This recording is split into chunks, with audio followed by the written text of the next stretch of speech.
Saludos. Hoy les hablaré sobre los materiales, su clasificación y propiedades. Los materiales se pueden clasificar de dos formas. La primera según su origen. Según tenemos los materiales naturales, los materiales artificiales y los materiales reciclables. Los materiales naturales son los que conseguimos en el entorno, en la naturaleza, y son tratados mecánicamente para darle una forma definida. Por ejemplo, la madera. Con ella podemos hacer sillas, bates, etc.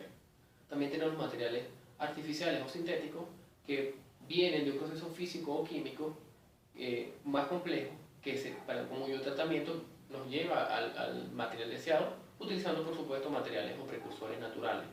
Un ejemplo de esto son los polímeros o plásticos que vienen de un proceso de refinación del petróleo. También tenemos materiales reciclados, que no es más que reutilizar materiales, ya sean artificiales o naturales, para ya sea volver a utilizar como el material inicial o como otro material. Otra clasificación de los materiales es según su estructura, y esto, a grosso modo, en ciencia de los materiales se utiliza una clasificación que implica 5 grupos. Primero, los cerámicos. Segundo, los materiales metálicos. Tercero, los materiales polímeros. Cuarto, los materiales semiconductores o electrónicos. Y quinto, los materiales compuestos. Los materiales cerámicos, como por ejemplo esta taza, tienen propiedades que los identifican.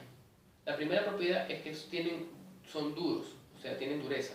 La dureza es una propiedad que está relacionada con el efecto de cuánto lo puedo rayar superficialmente.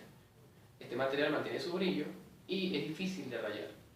Otra propiedad es que son materiales, son aislantes térmicos o no son buenos conductores de calor, lo que me permite entonces almacenar en él sustancias calientes. Otra cosa es que su punto de fusión, es decir, su punto de cambio de estado de sólido a líquido, es muy alto. Entonces, permite albergar materiales muy calientes en él. O su proceso de fabricación es por moldeo, es decir, se funde, se obtiene la forma, se calienta y al endurecerse adquiere las propiedades que ya he descrito. No permite el paso de luz, a excepción del material cerámico que también se considera como tal, que es el vidrio. Están también los materiales metálicos.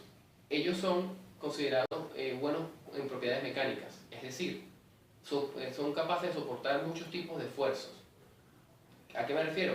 A la aplicación de fuerzas en un área específica de él, que lo que permite que sea difícil de estirar, de comprimir, de torcer o de cortar. Estos materiales se usan cuando se aplican fuerzas, es decir, en mecanismos o máquinas. Por ejemplo, es un elemento de transmisión llamado engrane, o en máquinas más simples, como por ejemplo esta llave inglesa.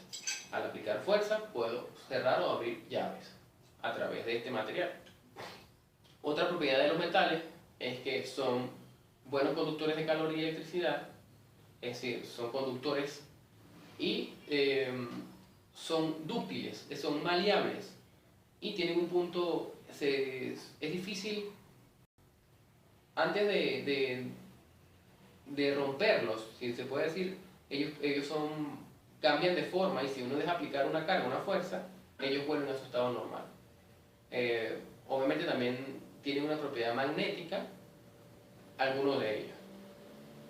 Otro material son los materiales polímeros, como por ejemplo este que está acá. Este es un tubo de PVC, un tipo de plástico que, digamos, tiene propiedades mecánicas bastante resistentes para el tipo de aplicación que se utiliza, es muy moldeable, o sea, es fácil darle forma y tiene una densidad muy baja, es decir, ocupa muy poca masa en un volumen específico. Es decir, por ejemplo, pero si quisiera llevar este tubo a ser construido de acero, me pesaría más. Es decir, el mismo tubo con las mismas dimensiones tendría mayor peso debido a que la masa ocupada por el acero ante la misma dimensión, ocupando el mismo volumen, sería mayor. Es decir, este material es mucho más práctico para aplicaciones como por ejemplo la tubería de agua. También tenemos por supuesto los materiales semiconductores, como por ejemplo los que conforman la calculadora o este simple condensador. Ellos tienen una propiedad única que transforma la energía eléctrica en luz. Eso es muy usado en la informática y en el mundo actual. Es decir, toda la revolución tecnológica que se dio a finales de siglo, desde la aparición de los teléfonos celulares hasta los microprocesadores, viene o va de la mano con el uso de estos materiales. Recuérdense que existen materiales aislantes y materiales conductores. O sea, unos son buenos para transmitir energía, la más básica son electricidad y calor, y otros no. Pero estos están en un rango medio, lo que le da muchas aplicaciones, aparte de lo que dije, sobre el hecho de que transforman energía eléctrica en luz. Por último, tenemos materiales compuestos.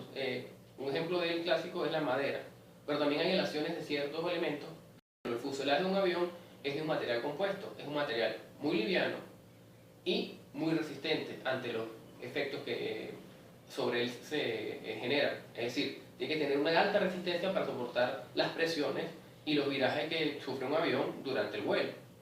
Otra aplicación es la unión de dos materiales para formar una herramienta. Por ejemplo, esta herramienta, para el uso de fuerza, tenemos una parte metálica y para mejor agarre, un material plástico. Eso ha sido todo. Muchísimas gracias.